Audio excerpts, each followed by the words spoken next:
Thanks, Andrew. You're doing a great job. He's going to be fired.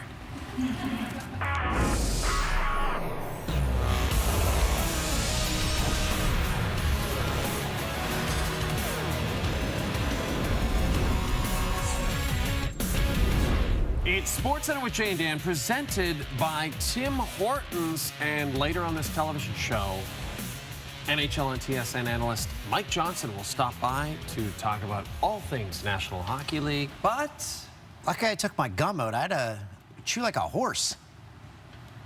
Yes, you do, Dan. A lot of us have been talking about it around the show here. Chris, camera guy, Glenn, the other camera guy, Sarita on teleprompter, Jamie, the director, Mike on stats, Andrew, one of our production assistants, producer Tim, producer Greg, Brendo, one of our writers, Brian, another one of our production assistants, Eric, another one of our production assistants, Norm, he lives in LA, he writes for us via satellite. Cheryl and Sonia are here as well. They're working on the show. Sonia is counting the show down. Everybody's talking about your gum chewing problem. Monday Night Football. Seahawks and Bears. Khalil Mack making his home debut in Chicago. Both teams lost in opening week, first quarter. Mitch Trubisky, shovel pass to Trey Burton. Touchdown. Trubisky's first passing touchdown of the season, second quarter. Trubisky intercepted twice by Shaq Griffin. Griffin went in with only one interception in his career. Mack coming off a legendary first half in Green Bay. He had a strip sack, he had a pick six, forces Russell Wilson back in the pocket. Wilson eventually sacked by the Bears defense. 2 plays later, Mack gets his second strip sack in as many weeks, forcing a Seahawks punt. Wilson was sacked 5 times in the first half. Fourth quarter, Trubisky finds rookie Anthony Miller. End zone, Chicago up 17-3. Trubisky finished with 200 yards, 2 touchdowns, and 2 picks. 6 minutes left. Bears up by 7. And that's only the second pick six of Wilson's career. He hasn't thrown one since his rookie season. As the Seahawks fall to 0-2 to start the season. Over the weekend, reports surfaced that Oilers defenseman Darnell Nurse had flown home back to Ontario, preparing a long wait for a new contract. Then Josh Morrissey signed with the Jets, and a day later that wait was over. Nurse signed a similar bridge deal to Morrissey, 2 years at $3.2 million per. But he was not in the lineup for Edmonton as they took on Calgary in preseason action.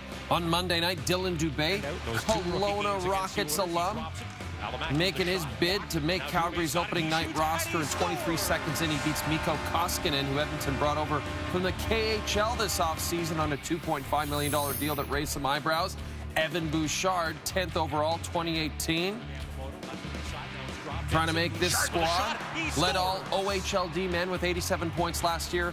Ties it at 1 on Monday night. Back to Dubé, everything going his way. Opening minutes of the second. From a terrible angle. Dubé had 3 points in 2 rookie games. He gets his second of the night here. And less than 4 minutes later, Dubé, sent in all alone, goes 5-hole. Team Canada's captain of the 2018 World Juniors gets the hat trick in less than 25 minutes.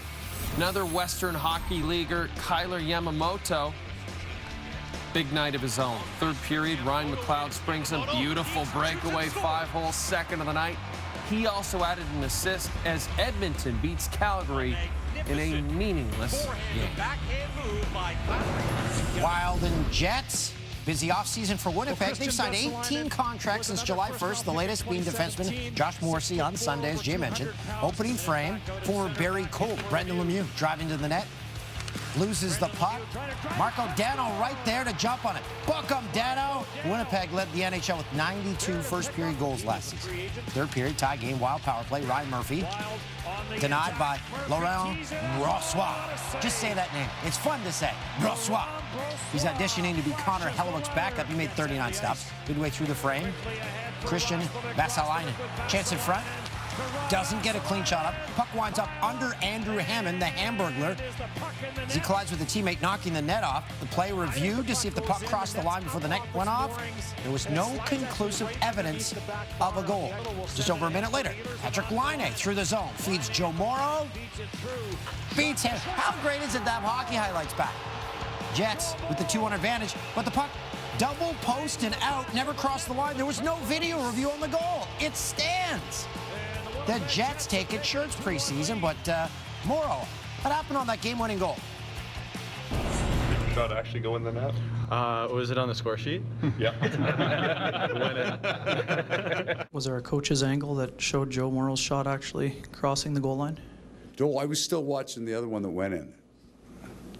You know, don't make me fight for it, Ken, in exhibition. They kept showing the one that they didn't say went in that did. No, you guys didn't see that one? Tough crowd.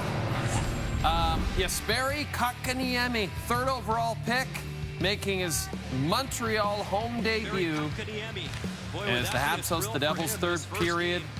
Kotkaniemi to Charles Hudon, but Mackenzie Blackwood, another former Barrie Colt from Thunder Bay, big save. But on Hudon's next shift, Blackwood comes out to play it. Hudon from a terrible angle. Montreal takes the lead. Brian Mudryk, new TSN Montreal Canadiens play-by-play man on the call. Kotkaniemi scores in his first game wearing a Habs jersey. He really looks young. Here he is on the Montreal crowd. That was sick. I haven't never heard the crowd that loud. So that was pretty unbelievable. Everybody's in a good mood. With just 2 weeks to go in baseball's regular season, the most important series of the year kicked off Monday night in L.A. Dodgers and Rockies. Colorado first in the NL West by the tiniest of margins, a half game up on L.A. A half game, that's it. So this 3-game series more important than real maple syrup on pancakes. Because you use the fake syrup, it's disgusting. Leadoff hitter Charlie Black, robbed by Manny Machado. Great play, strong arm, gets Blackman by a step. That gets a tip of the cap from Yessi Alpuy, the Dodgers' home half. Jock Peterson, friend of SportsCenter with Jay and Dan, on his 22nd of the season, third in his last 6 games, almost as hot as the NL Player of the Week. Third inning, Machado. Okay, popped up. I don't know why we're showing this. Oh, this is why. Miscommunication. Blackman and Trevor Story drops in. Peterson scoring the 3rd run of the game. And then Max Muncy steps up. 2 on. Uh-oh. John Gray knew it right away. Muncy, 3-run shot. 9 of 14 batters reached base against Gray, who left without retiring a batter in the 3rd. Dodgers having no problems in Game 1. Brewers chasing the Cubs for the NL Central. They lead the NL wild card, taking on the Reds. Christian Yelich looking to make history against the Reds after already hitting for a cycle against them less than 3 weeks ago. First at bat. Yelich, Both of them have put their name in up the gut. He had a 30-game on-base streak snap Sunday, starts a new one. Next time up, Yelich. Off the glove of Joey Votto, so that's going to be a double, his 30th double of the year. 5th inning, 1 on for Yelich. Yelich just a triple short of the cycle, 6th inning. Yelich hit for the cycle on August 29th against the Reds. He's just the 3rd player in the modern era to hit 2 cycles in a season. Again, the cycle, it's just an odd stat. I don't really get it. Yelich drives in 4 runs on an historic night as the Brewers take it 8-0. And this series between Colorado and Los Angeles over the next couple of days will continue to be very interesting, and we will have it for you. The Central stays the same. And Christian Yelich, what a story. He does look like a young Pete Davidson, doesn't he? Correct. Still to come a day after the Jets locked up a young D-man. Edmonton follows suit. Mike Johnson on Darnell Nurse. And what's going on with William Nylander? That's next. You're watching Jay and Dan.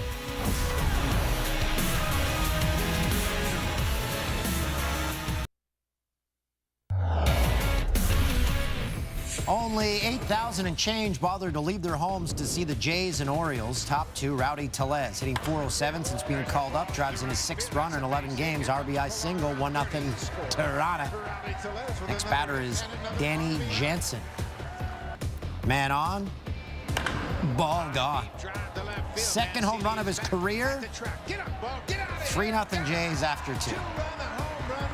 Ryan Borucki has allowed just 2 runs in 3 of his last 4 starts. It has to be very calm. Gets Trey Mancini to chase the change.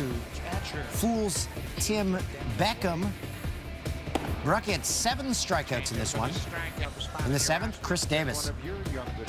Comebacker knocks Borucki's glove off, stays with it, gets the out at first. Do you see that? That's a nice play. Home plate ump comes to check on him. And this was the best start of his young career in his 15th start in the bigs. 8 shutout innings of baseball.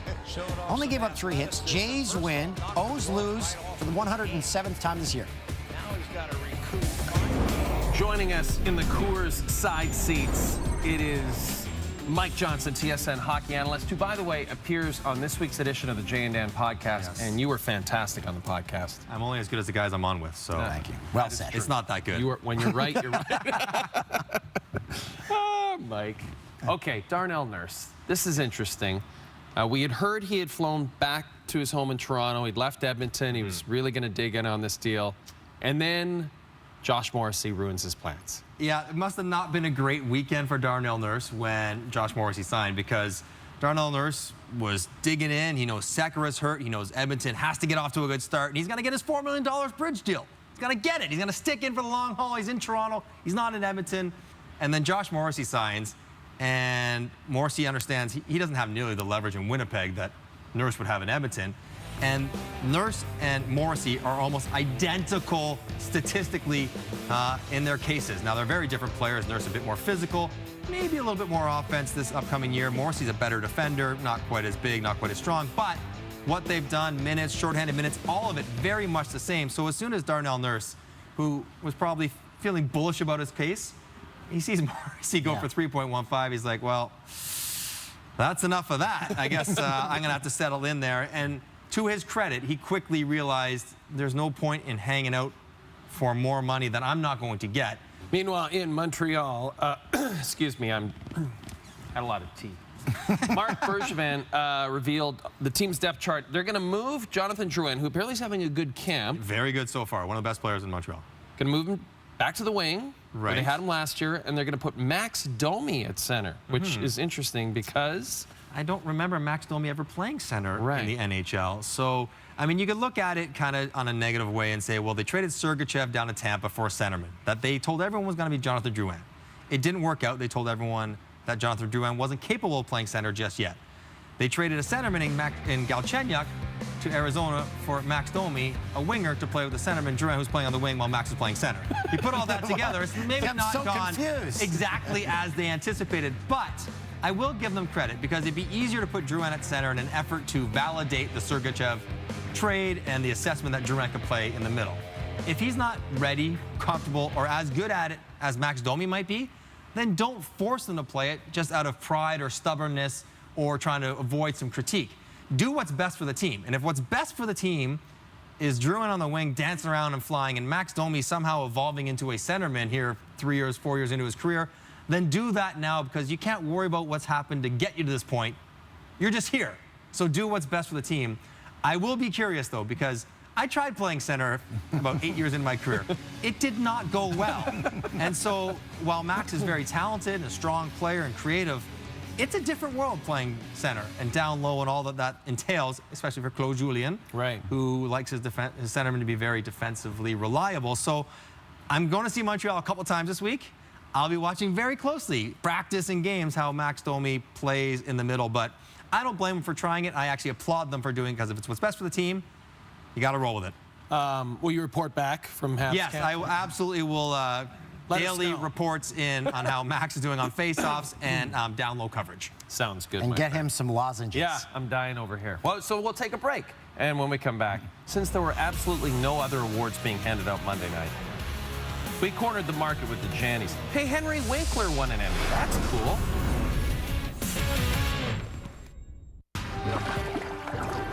It's the Jannies. Good plays, bad plays, whatever we feel like throwing in here. Jay and I compile it. We put it together. We're pretty good editors.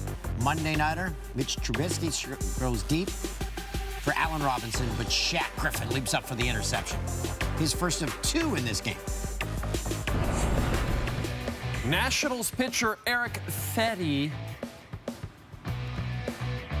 with the quick reflexes. Fetty. Mariners and Astros, Kyle Seager, night moves, pops it foul. 2 Astros head in that direction. Old miscommunication there. Each thought the other had it. Ryan Murphy, who created American Horror Story and Nip Tuck, among other shows, is stopped by Laurent Brossois. Royals and Pirates. Alberto Mondesi tries to drag bunt past the mound. Joe Musgrove slides, fields it from his knees, gets Mondesi with the underhand toss. You saw Martin Maldonado, Astros catcher, earlier struggle. Here he ropes a base hit to right and gets all the way to the wall, so he's going for 2. But Mitch Haniger has got him by a country mile. Why is a country mile more than a city mile? Mile is just a mile. But it just seems longer. Less to look at. For the Monday Nighter, the Seahawks, they lost the game, but this was a terrific catch by Tyler Lockett. Mike Hound Dog Harrison, when Lockett made this catch, was saying, Seahawks to the Super Bowl, baby, and now they're 0-2. Before we get to the plays of the week, we just had TSN NHL analyst Mike Johnson here for an interview. If you missed it, here are some highlights.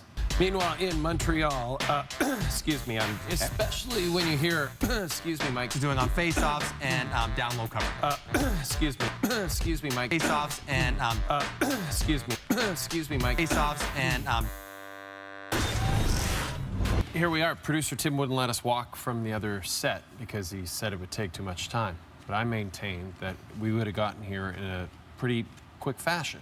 But because we weren't able to walk over, now we're just sitting here. So, way to go, Tim. You really blew it.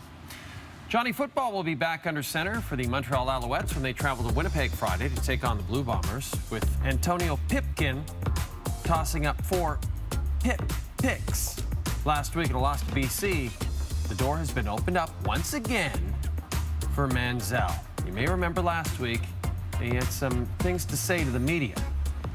I know there was a lot made about, what I said last week, and I I think anybody at any position, not getting a chance to play and being a 2 it's almost, for me, it's been a natural, competitive spirit that comes out of me a little bit that, I hope I didn't voice in the wrong way.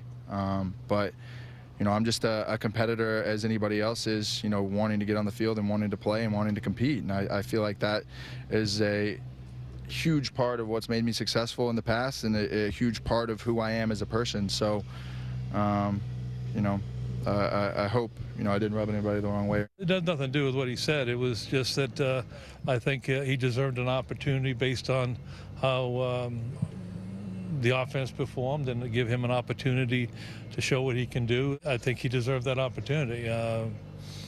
If not then, when? And this might be the game in which Johnny Manziel throws his first CFL touchdown. He still hasn't thrown one. He has to play, though. He has to, he has to get out there and play, and we need to see a little bit more about what he can do. Where can we watch it, Dan? Right here on TSN. It is Friday Night Football. Can we hear him? Friday Night Football tonight. One more time. Friday Night Football tonight. And again. Friday Night Football Night. Why not 4? Friday Night Football Night. If you tuned into Sunday's show, you would have seen this update on the Josh Gordon situation in Cleveland. Looks like that come Monday, Josh Gordon's going to be out of Cleveland. The team's expected to trade their wide receiver by then or just release him. And where will he land?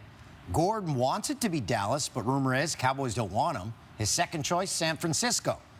Why the parting of ways between Gordon and the Browns? Sources say Gordon broke the team's trust.